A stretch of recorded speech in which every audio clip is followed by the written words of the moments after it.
buwan-buwan nagpapadala pa rin siya sa akin ng Maha Blanca at Suman. Maraming salamat po. Gusto ko kasi malaman mo na mahal kita.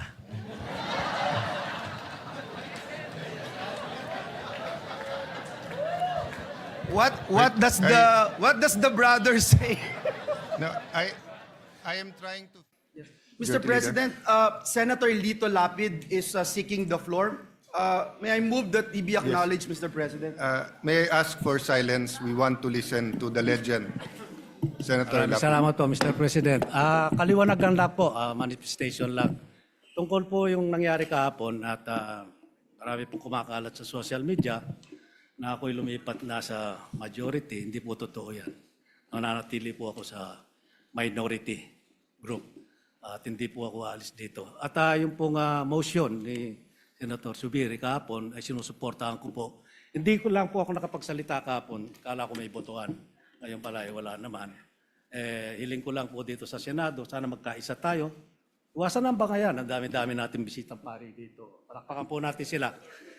Para ipagdasal na po kami na magkaisa na kami para maibalik ang dangal ng Senado. Maraming salamat po. Your manifestation is noted and wala ka man sa majority, Senator Lito Lapid, nandiyan ka parate sa puso namin. Mr. President, Senator Pia Cayetano. I'd just like to comment. Gusto ko lang magpasalamat kay Senator Lito Lapid na kahit na magkaiba na tayo ng partido, I think we are batchmates, so magkasama kami since 2004. So majority, minority, buwan-buwan nagpapadala pa rin siya sa akin ng Maha Blanca at Suman. Maraming salamat po. Gusto ko kasi malaman mo na mahal kita.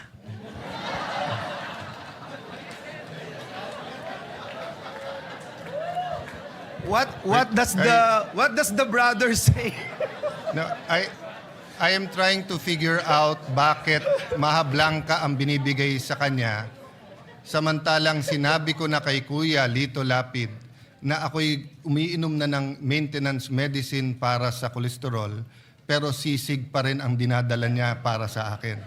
So iniisip ko kung mahal din niya ako o si Senator Pia lang ang kanyang mahal. Mr. President, nilalapit ka daw niya sa Diyos. Mr. President, at this juncture, I move that we dispense with the reading of the journal of the 67th session, May 25, 2026, and consider the same as approved. Let us first recognize the former Senate President and the present Minority Leader. Senator Tito Soto, sir. Thank you, sir. I am not objecting. I would just like to make sure that the manifestation of Senator Lapid is manifested in the journal because Yes. in the journal yesterday, it is manifested that he did not agree with the motion of Senator Zubiri. So we want that Yes, so corrected. before we approve the journal should accurately reflect that Senator Lito Lapid agreed with every member of the minority. Yes. Thank you, sir. Thank And in the end, we agreed as a body to find a way forward. Yes. Senator Erwin Tulfo, you are Senator recognized. Erwin is, Thank you, Mr. President. Thank you, Majority Floor Leader. It's a quick manifestation, or if not, a sort of point of clarification, Mr. President. Please proceed. I heard that the media are their access to areas in the Senate are limited. Is there a new rule right now, Mr. President? They are banned from going to the sixth floor to conduct interviews or wait for our VIPs, and then they're not allowed anymore in our railings. I mean, I will check. I have no information. I have not moved to the sixth floor. please. I am still holding office here. Sometimes we ask them to allow us to pass going to the session hall. We can't blame them because the Senate is hot topic. There's been some senators who have asked because usually we confine to some areas, but because of the activity since May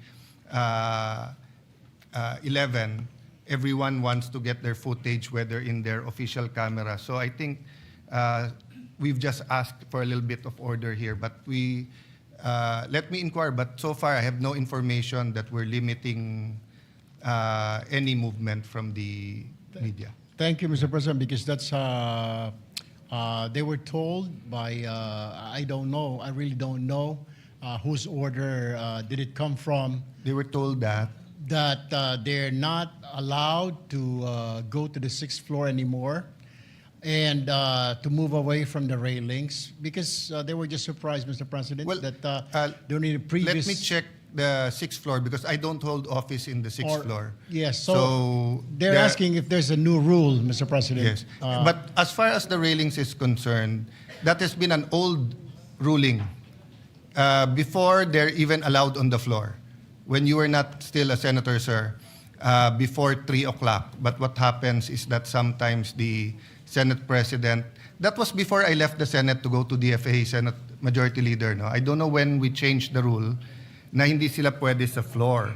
But they have allotted space all over, but we also have guests. And then our staff has the first row for obvious reasons.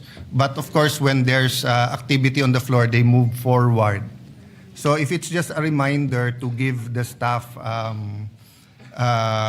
enough space and also enough room, that's okay.